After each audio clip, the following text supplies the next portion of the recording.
Hello friends, welcome to learn services. This is Ram Soni. आज हम बात करेंगे मध्य प्रदेश में सिविल जज की जो वैकेंसी आई है उसके बारे में बात करेंगे। इस नोटिफिकेशन में क्या क्या चीज़ें हैं उसके बारे में बात करेंगे। नोटिफिकेशन में जो डेट डिस्कस की गई है, जहां पे आपके एग्जाम की डेट क्या क्या होंगी, इन सभी चीज़ों के बारे में बात करेंगे। आइए स्टार्ट करते हैं। सिलेबस में क्या क्या चीज़ें हैं, पेपर का पैटर्न क्या होगा, ऑलमोस्ट हर एक चीज़ हम यहाँ पे डिस्कस करेंगे। एज कितना होना चाहिए, everything will be discussed at here. बस आपको काम ये करना है कि आपको बिल्कुल लास्ट तक सुनना है, ठीक है। चलिए स्टार्ट करते हैं। सिविल जज, सिविल न्यायाधीश वर्ग 2 के लिए वैकेंसी है। पहली बात तो ये है। दूसरा इंपॉर्टेंट पॉइंट ये है कि हालांकि 2019 के लिए वैकेंसी निकली है। सबसे बड़ी बात यह है कि आवेदन भरने की प्रारंभिक तिथि है 22 सितंबर 2020। इस डेट को आप याद रखें। और अंतिम तिथि है 5 नवंबर 2020, मतलब 22 सितंबर से फॉर्म भरे जाएंगे। और ये बहुत सारी चीज़ें दी हुई हैं त्रुटि सुधारने के लिए। लेकिन सबसे इंटरेस्टिंग बात यह है कि ऑनलाइन प्रारंभिक भरने की परीक्षा की जो तिथि है वो अभी रिलीज नहीं किया गया है। तो ये कोई भी डेट रिलीज नहीं की गई है अभी तक। परीक्षा में प्रारंभिक परीक्षा की तिथि रिलीज नहीं की है। इवनली मुख्य परीक्षा की तिथि भी रिलीज नहीं की गई है। तो ये बाद में डिक्लेयर की जाएगी, वो आने वाला वक्त बताएगा इसके बारे में, ठीक है। इसके बारे में देखा जाए तो एग्जाम ये होगा ऑनलाइन। आवेदन पत्र तो भरे जाएंगे, लेकिन प्रीलिम्स का एग्जाम भी ऑनलाइन होगा। अभी मैं डिस्कस करूंगा उसके बारे में। यहां पर जो फीस की बात करें तो यदि अनारक्षित वर्ग के हैं, मध्य राज्य के बाहर के निवासी हैं, उन सभी के लिए 722 रुपये लगेगा। 400 रुपये परीक्षा शुल्क है। ये सेवा प्रदाता शुल्क है। तो देखा है तो 1122 रुपये आपकी फीस लगेगी।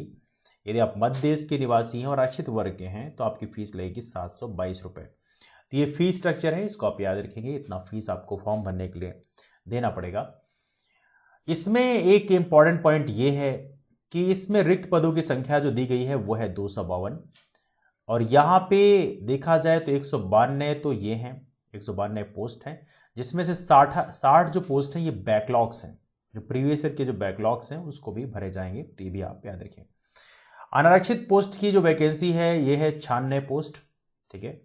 अनुसूचित जात की है तो यहाँ पर 31 पोस्ट हैं और 2 बैकलॉग के हैं। अन्य पिछड़ा वर्ग की 27 पोस्ट हैं और 2 बैकलॉग हैं। अनुसूचित जनजाति की बात करें तो यहाँ पे 38 पोस्ट, 48 जो है बैकलॉग पोस्ट हैं और बैकलॉग में पीएच पोस्ट हैं और 2 जो है बैकलॉग पोस्ट में आती हैं। इसको आप याद रखें, ठीक है। अब यहाँ पे एक इंटरेस्टिंग पॉइंट ये है कि यहाँ पर जो ओबीसी के लिए 27 पोस्ट है, इसका मतलब ये है जो रिजर्वेशन का इम्प्लीमेंटेशन है वो इसके हिसाब से आपको दिख रहा होगा कि 14% रिजर्वेशन ओबीसी को दिया गया है। तो याद रहे ओबीसी को यहाँ पर 27% रिजर्वेशन नहीं है, केवल 14% है। इसको भी आप याद रखें, मतलब ये पुराने वाले सिस्टम के अकॉर्डिंग है। दूसरी बात यहां पर ये है, जो सबसे इंपॉर्टेंट चीज ये है कि आपकी जो पदों का विवरण है, फीस स्ट्रक्चर क्या है। तो राजपत्रित अधिकारी हैं, आपको पता है, सिविल न्यायाधीश। वेतनमान कुछ ये है 27,700 से लेके आपका जो वेतनमान 44,770 तक होता है। और ये छठे वेतनमान के हिसाब से, तो आपकी सैलरी काफ़ी इंप्रेसिव सैलरी होगी। अर्हता क्या है, भारत का नागरिक हो, विधि स्नातक की उपाधि हो आपके पास में, मतलब आपने ग्रेजुएशन कर लिया हो, और बाकी चीज़ें हैं। आयु सीमा की बात करें, सबसे इंपॉर्टेंट है 1 जनवरी 2020 से आपकी एज काउंट की जाएगी। 1 जनवरी 2020 से 21 साल और 35 साल के बीच की होनी चाहिए, ये भी आप याद रखें। यदि हायर एज लिमिट की बात की जाए तो मध्य देश के मूल निवासी जो हैं उनकी 3 साल तक की आपको छूट मिलेगी, यदि आप अनुसूचित जात जनजाति के हैं या अन्य पिछड़ा वर्ग के हैं, ठीक है। कितना मिलेगी, 3 साल की छूट मिलेगी। तो ये थोड़ा चीज़ आप याद रखिए। मध्य शासन के समस्त श्रेणी के जो स्थायी या अस्थायी शासकीय कर्मचारी हैं तो इनमें भी 3 साल की छूट मिलेगी, तो ये आप याद रखिए। दिव्यांग जो है उनको भी 3 साल की छूट मिलेगी। तो काफ़ी डिफरेंट सा पैटर्न है। यूजुअली इसमें एज में थोड़ा सा वेरिएशन होता है, बट नहीं भाई, ये आप याद रखिए 3 साल की छूट मिलेगी सभी को, तो ये आप याद रखिए। आगे इसमें है जो पॉइंट है, लिखा है ऐसे सभी आवेदक जो मध्य देश के मूल निवासी नहीं है उन्हें अनारक्षित श्रेणी में माना जाएगा और वे आवेदन पत्र में अपनी श्रेणी अनारक्षित ही भरें, ठीक है। मतलब आप किसी भी कैटेगरी को, डजेंट मैटर, मध्य देश में यदि अप्लाई कर रहे हैं तो आपको अनारक्षित श्रेणी में ही अप्लाई करना पड़ेगा, दूसरे राज्य से आप बिलोंग करते हैं। कुछ और पॉइंट यहाँ पे दिए हुए हैं जो आपके बारे में आपको जानना जरूरी है। जैसे कि सबसे बड़ा पॉइंट जो है यहाँ पे ये है कि यहाँ पे कुछ कंडीशन दी हुई है। मध्य प्रदेश सिविल सेवा नियम शर्तें, पुरुष उम्मीदवार जिसकी एक से अधिक पत्नियां जीवित हों, ऐसे लोग नहीं कर सकते। इसी प्रकार महिला उम्मीदवार जिन्होंने एक से अधिक व्यक्ति से विवाह किया हो और जिनकी एक से अधिक पत्नी जीवित हो तो वो भी अप्लाई इसमें नहीं कर सकते, ये भी एक कंडीशन है। और भी बहुत सारी चीज़ें हैं। महिलाओं के विरुद्ध किसी अपराध या सिद्ध दोष ठहराया गया हो, यदि आपने ठहराया गया हो तो आप भी अप्लाई नहीं कर सकते। सबसे बड़ा पॉइंट यह है कि जिसकी 2 से अधिक संतानें हैं वो भी अप्लाई नहीं कर सकते, जिनमें से एक का जन्म 26 जनवरी 2001 को या उसके पश्चात हुआ हो, है ना। तो ये भी आप याद रखेंगे। अब प्रसव में 2 या 2 से अधिक संतानें होते हैं तो बात अलग है, उस कंडीशन में निर्धारित नहीं किए जाएंगे, जुड़वा बच्चे होते हैं। लेकिन 26 जनवरी 2001 के बाद में कोई संतान हुई तो आप आहृत इसके लिए नहीं होंगे। अब देखिए यहाँ पे इंटरेस्टिंग पॉइंट ये 26 जनवरी 2001 के बाद होना चाहिए, मतलब इस समय हुआ है और यूजुअली जो एज ग्रुप के लोग हैं उनका बाद में ही हुआ होगा, बट ऑब्वियस सी बात है, तो उसके लिए आप एलिजिबल नहीं होंगे। तो ये आप याद रखें। अब देखिए यहाँ पर सबसे इंपॉर्टेंट पॉइंट यहाँ पे ये है कि 5 नवंबर 2020 तक फॉर्म भरे जा सकते हैं। ये तो ऑलरेडी मैं डिस्कस कर चुका हूँ आप लोगों के सामने। ओके, तो यहाँ पे एक और सबसे इंपॉर्टेंट पॉइंट मैं आपसे डिस्कस करने वाला हूँ और वो पॉइंट ये है कि जो परीक्षा का आयोजन है वो 3 चरणों में होगा। ऑनलाइन प्रारंभिक परीक्षा होगी, मुख्य परीक्षा होगी, साक्षात्कार होगी, है ना। प्रारंभिक परीक्षा की बात करें तो ये 150 अंक का होगा और ये 50 अंक जो है ऑनलाइन प्रारंभिक परीक्षा होगी, मतलब ऑनलाइन आपको पेपर देना पड़ेगा। मतलब जो स्क्रीनिंग लेवल होगी, मतलब इसमें ऐसा नहीं कि इसके जो मार्क्स हैं वो अंतिम चयन में जोड़े जाएंगे, ऐसा कुछ नहीं है, सिर्फ स्क्रीनिंग है, जैसे कि MBPSC में होता है, ठीक वैसा ही है। दूसरा यदि देखा जाए तो ऑनलाइन प्रारंभिक परीक्षा का दिनांक जो है, समय पाली, ये सब केंद्र ये आपको बता दिए जाएंगे, है ना। एक से अधिक पाली में लिया जाएगा, क्योंकि ऑनलाइन होता है तो यूजुअली कई सारे शिफ्ट में लिए जाते हैं एग्जाम। सबसे बड़ी बात यह है कि परीक्षा केंद्र के संभावित जिले जो हैं जबलपुर, भोपाल, इंदौर, ग्वालियर, सागर, सतना, उज्जैन आदि होंगे। तो ये आपके जब फॉर्म भरेंगे आप तो वहाँ पे आपको दिखाई दे जाएंगे, ठीक है। प्रवेश पत्र, चूंकि जब एग्जाम जब भी होगा तो उसकी आपको प्रवेश पत्र आपको इस वेबसाइट में www.mpsc.gov.in में मिल जाएगा। ऑनलाइन और प्रारंभिक परीक्षा का जो पाठ्यक्रम है वो आप देख लीजिए यहाँ पर। कुल मिला के आपको इतनी सब्जेक्ट्स हैं जिनका पेपर देना होगा, कुल मिला के 15 सब्जेक्ट्स हैं। भारत का संविधान, सिविल प्रक्रिया संहिता, संपत्ति अंतरण अधिनियम, भारतीय संविदा अधिनियम, ये सभी से इतने क्वेश्चन आएंगे, आपके यहाँ पे दिए हुए हैं। विनिर्दिष्ट अनुतोष अधिनियम, परिसीमा अधिनियम, मध्य प्रदेश स्थान नियंत्रण अधिनियम, मध्य प्रदेश भू राजस्व संहिता, भारतीय साक्ष्य अधिनियम, भारतीय दंड संहिता, दंड प्रक्रिया संहिता, नेगोशिएबल इंस्ट्रूमेंट एक्ट, सामान्य ज्ञान, ये सामान्य ज्ञान बेसिक हुआ, कंप्यूटर ज्ञान, यहाँ 10 क्वेश्चन, अंग्रेजी ज्ञान 10 क्वेश्चन। तो कुल मिला के ये अदर चीज़ें जो हैं आपको 50 क्वेश्चन, ये भी 40 क्वेश्चन है, ये भी काफ़ी इंपॉर्टेंट है, ये भी आपके फाइनल सिलेक्शन में बड़ा रोल प्ले करेगा। तो कुल 150 क्वेश्चन रहेंगे, 150 नंबर के रहेंगे। निगेटिव मार्किंग नहीं है यहाँ पे, याद रहे यहाँ पर निगेटिव मार्किंग नहीं है, इसको भी आप याद रखें, ठीक है। ये यहाँ पे लिखा हुआ है, यहाँ पर कोई निगेटिव मार्किंग सिस्टम नहीं होगा। समय जो मिलेगा आपको 2 घंटे मिलेगा, तो 2 घंटे में आपको 150 क्वेश्चन करने पड़ेंगे, तो ये आप याद रखें। तो ये रहा हमारा प्रीलिम्स जो होगा, हमारा प्रारंभिक परीक्षा होगी, उसके बारे में एक जनरल आइडिया। प्रारंभिक परीक्षा का जो मूल्यांकन होगा, परिणाम होगा, तो वही वेबसाइट में आपको दे दिया जाएगा, है ना। उसके बाद आपको जो भी कन्फ्यूजन है बाद में वो आप कर सकते हैं, आपत्ति सुझाव जो भी आपके पास हैं वो आप बाद में कर सकते हैं। अब यहाँ पे एक चीज़ जानने वाली बात ये है कि जो क्वालिफाई किए जाएंगे वो ऑनलाइन प्रारंभिक परीक्षा में 10 गुना जो बच्चे हैं उनको क्वालिफाई किए जाएंगे। तो जितनी पोस्ट हैं उसका 10 गुना आप कहें तो तकरीबन मुझे 2500 के आसपास जो बच्चे हैं वो क्लियर किए जाएंगे प्रारंभिक परीक्षा में। प्रारंभिक परीक्षा में यदि आपका सिलेक्शन हो जाता है तो उसके बाद में एक चीज़ यहाँ पे ये है कि प्रारंभिक परीक्षा में सामान्य वर्ग या अन्य पेशा वर्ग के अभ्यर्थियों को न्यूनतम 90 अंक एवं आरक्षित श्रेणी के जो हैं उनको न्यूनतम 82 अंक प्राप्त करना आवश्यक है।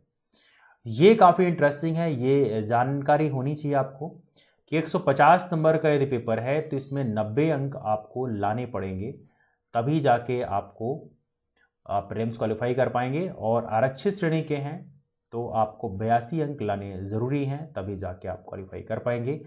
ये थोड़ा सा अलग सा रूल है, लेकिन आप इसको याद रखें। हालांकि इतना ज़्यादा जो वैल्यू रखी है थोड़ा सा ये समझ से परे है, क्योंकि 150 नंबर में आपको इतने नंबर लाने हैं तो थोड़ा सा ये ज़्यादा नज़र आता है। बट एनीवे हाई कोर्ट के अपने रूल्स हैं, हम उसके बारे में ज़्यादा क्वेश्चन नहीं कर सकते। यहाँ पे लिखा गया है कि आवश्यक सूचना एक और भी है कि जो कोविड के रिलेटेड जो इश्यूज़ हैं वो भी कुछ यहाँ पे उसके बारे में जानकारी दिखी है। परीक्षा शुरू होने के समय से 1 घंटा 30 मिनट पूर्व अथवा कोविड-19 के कारण कॉल लेटर में दिए समय पर उपस्थित होना आवश्यक है और इसके बाद परीक्षा केंद्र पर प्रवेश प्रतिबंधित कर दिया जाएगा। मतलब कुछ सिक्योरिटी रीजंस हैं, तो ये आप याद रखें। ये कुछ इंपॉर्टेंट चीज़ें हैं जिनको आप याद रखें। निर्धारित तिथि व समय पर परीक्षा केंद्र पर उपस्थित न होने पर आवेदक की अभ्यर्थता, तो बहुत ही कॉमन चीज़ें हैं, इसमें कुछ नई चीज़ नहीं लिखी हुई है। वेल, अब यहाँ पे एक सबसे बड़ा पॉइंट आपको जानना ये ज़रूरी है कि यहाँ पे बहुत सारी चीज़ें और लिखी हुई हैं, ढेरों सारी चीज़ें लिखी हैं जो आपको हर एक एग्ज़ाम में ऑलमोस्ट रहता है। मुख्य परीक्षा की बात करें तो 400 अंक का होगा और हर एक कुल मिला के 4 पेपर होने वाले हैं और सब पेपर जो हैं आपको 100 नंबर के दिए जाएंगे। तो यदि मुख्य परीक्षा की बात करें तो तिथि जो है बाद में अधिसूचित की जाएगी, तो अभी तो हुई नहीं है। पाठ्यक्रम की बात करें तो यहाँ पे 4 प्रश्न पत्र होंगे, प्रत्येक प्रश्न पत्र 3-3 घंटे के होंगे और अधिक दिनों में 2-2 पाली शिफ्ट में संपन्न कराई जाएगी, है ना। ये तो आपको ऑलरेडी पता है, 2 या 2 से अधिक दिनों में 2-2 पालियों में करी जाएगी। तो ये ऐसे होगा, सिंपल से 4 पेपर हैं तो ऑब्वियस था ऐसे करना पड़ेगा। वेल, यहाँ पे पहला जो प्रश्न पत्र है यहाँ पे आप देख सकते हैं, इसमें संविधान है, सिविल विधि है, प्रक्रिया का होगा। इसमें 100 अंक निर्धारित किए गए हैं जिसमें सारे ये दिए हुए हैं। भारत का संविधान है, सिविल प्रक्रिया संहिता 1908 है, संपत्ति अंतरण अधिनियम 1882 है, भारतीय संविदा अधिनियम 1872 है, विनिर्दिष्ट अनुतोष अधिनियम 1963 है, पर सीमा अधिनियम 1963 है। तो सारे आपको पढ़ने पड़ेंगे पेपर 1 के लिए। पेपर 2 की बात करें तो यहाँ पर 100 अंक का है, लेख सामाजिक विषय पर, लेख विधिक विषय पर, संक्षिप्तीकरण लेखन, हिंदी से अंग्रेजी में अनुवाद और अंग्रेजी से हिंदी में अनुवाद। ये थोड़ा सा अलग टाइप का पेपर है, इसको आप याद रखें। ये थोड़ा सा लेख टाइप का पेपर है, इसको आप याद रखें, ऐसे टाइप का पेपर हो गया। और तीसरा पेपर है स्थानीय विधि, अपराध विधि एवं प्रक्रिया का होगा। तो यहाँ पे लिखा है मध्य प्रदेश स्थान नियंत्रण अधिनियम, मध्य प्रदेश भू राजस्व संहिता, मध्य प्रदेश भारतीय साक्ष्य अधिनियम, भारतीय दंड संहिता, दंड प्रक्रिया संहिता और निगोशिएबल इंस्ट्रूमेंट एक्ट। ये भी आपको पढ़ना पड़ेगा। जो 4th पेपर है, ये सब पेपर 100 नंबर के हैं। 4th पेपर की बात करें तो यहाँ पूरा दिया हुआ, विवादकों का स्थिरीकरण, आरोपों की विरचना, निर्देश आदेश लेखन और निर्देश आदेश दांडिक लेखन। तो सिविल और दांडिक दोनों ही हैं। तो ये अलग अलग मार्क डिस्ट्रीब्यूशन है, 40 नंबर का, 40 नंबर का, तो कुल 100 नंबर हो गया, ठीक है। तो ये कुछ चीज़ें हैं जो इन्फॉर्मेशन आपको पता होना चाहिए, थोड़ा सा इंपॉर्टेंट पॉइंट्स थे। तो आपको सिलेबस हल्का पता चल गया, यू गॉट द सिलेबस। मेरी गुजारिश ये है कि आप इस सिलेबस को अपने पास रखें, क्योंकि कई बार यहाँ से गलतियाँ होती हैं, लोग ऑर्गेनाइज तरीके से नहीं पढ़ते और बाद में सिलेक्शंस दूर हो जाते हैं। आवेदकों को न्यूनतम 50% अंक लाना होगा। यदि अनुसूचित जाति जनजाति के हैं तो उनको 45% अंक लाना होगा, है ना। तो ये आप याद रखेंगे। अनारक्षित अन्य पिछड़ा वर्ग वालों के लिए 50% है, अनुसूचित जाति जनजाति के लिए है 45% अंक। तो ये आप याद रखें। यहाँ भी वही है, 3 गुना बच्चों को क्वालिफाई किया जाएगा और मेरिट में लिया जाएगा। उसके बाद फिर होगा इंटरव्यू। अब इंटरव्यू की जो है प्रोसेस, इंटरव्यू में जो लोग क्वालिफाई करेंगे, साक्षात्कार की बात करें तो मुख्य परीक्षा में सफल अभ्यर्थियों को अनुक्रमांक के आधार साक्षात्कार बुलाया जाएगा। साक्षात्कार के लिए 50 अंक निर्धारित हैं, ठीक है। तो साक्षात्कार में न्यूनतम 40% अंक अर्थात 20 अंक प्राप्त करना अनिवार्य है। मतलब 50 में से कम 20 अंक लाना पड़ेगा, 40%, ठीक है। तो ये भी आप याद रखें। अंतिम चयन की बात करें तो मुख्य लिखित परीक्षा में प्राप्तांक और साक्षात्कार में जो प्राप्तांक हैं, इन दोनों को जोड़कर मेरिट बनाया जाएगा, ठीक है।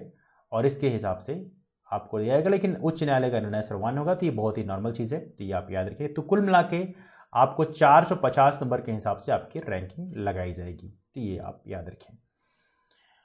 तो ये रहे कुछ महत्वपूर्ण इन्फॉर्मेशन इस एग्जाम के। जो भी आपके पास डाउट्स हैं नीचे एक बार कमेंट जरूर करें। यदि आपके पास कोई फर्दर डाउट्स हैं तो आप वहाँ पे कमेंट कर सकते हैं। एक इन्फॉर्मेशन और भी है, यदि आप MPPSC की तैयारी कर रहे हैं तो आप MPPSC तैयारी करने के लिए भी इस पेज को सब्सक्राइब कर सकते हैं।